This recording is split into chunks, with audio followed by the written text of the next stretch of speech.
Then ఇంకా ఏడాది దాటినాక మనం చూడండి ఎంత ఎంత కేసీఆర్ గారు ఎంత నిజాయితీగా పోరాడించడానికి 14 రాష్ట్రం ఏర్పడ్డ 42 రోజుల్లో కోర్టులో కేసు వేశారు.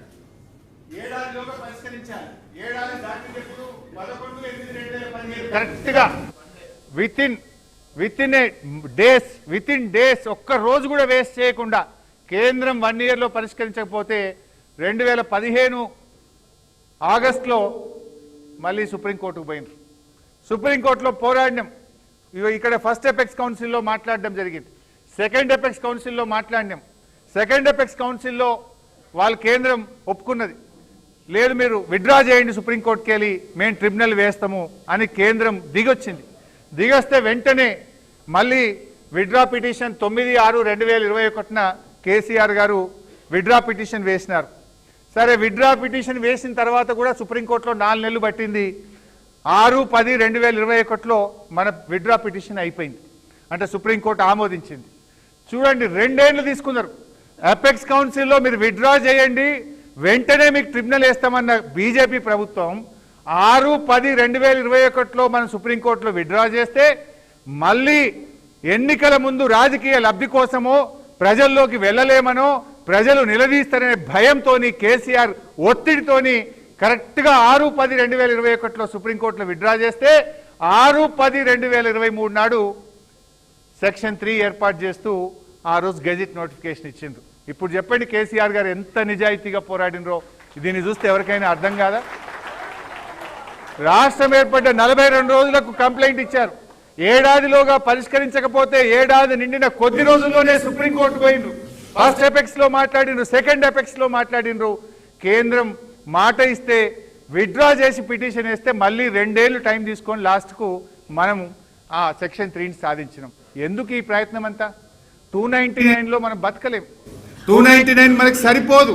మన పాలమూరు కట్టాలన్నా, దిండి కట్టాలన్నా, మన కృష్ణా నది ప్రాంతంలో ఉన్న నల్లగొండ, మహబూబ్ నగర్, రంగారెడ్డి, ఖమ్మంకు నీళ్లు రావాలంటే మనం సెక్షన్ 3 కింద కృష్ణాలో 600 టీఎంసీలు తేవాలని ఒక నిజాయితీతో నిబద్ధతతో కేసీఆర్ గారు ప్రభుత్వం చేసినటువంటి కృషికి ఈ లెటర్లు, ఈ ప్రయత్నమే ఒక సజీవ సాక్ష్యం. This the gazette notification. ఎప్పుడు వచ్చింది? ఇక్కడ ఉంది మీకు.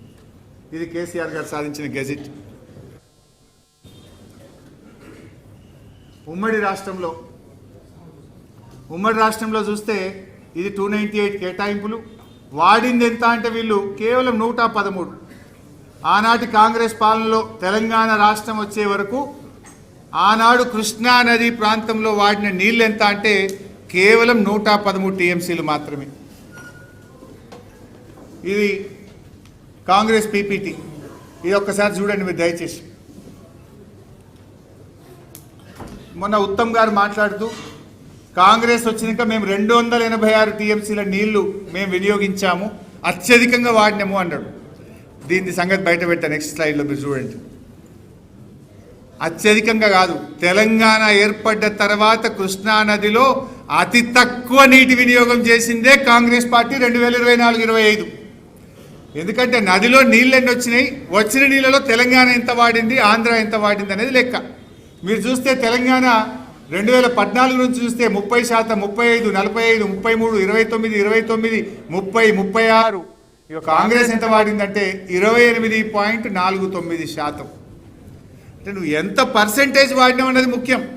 అంటే తెలంగాణలో రాష్ట్రం ఏర్పడ్డ తర్వాత కృష్ణా నదిలో మొన్నటి 2024-25 కాంగ్రెస్ పాలనలో అతి తక్కువ కృష్ణా నది నీటి వినియోగం జరిగింది అనడానికి ఇంతకంటే ఇంకేం సాక్ష్యం కావాలి? దీన్ని దాచిపెట్టి 286 చూపిస్తారు. నీళ్ళు ఎక్కువ వచ్చినాయి. మరి ఆంధ్రప్రదేశ్ 718 వాడింది, అది ఎందుకు చూపిస్తలేవు? వాళ్ళకు కేటాయింపు వాళ్ళది 66 అయితే 71% వాడినరు. దాని మీద ఎందుకో మాట్లాడవు.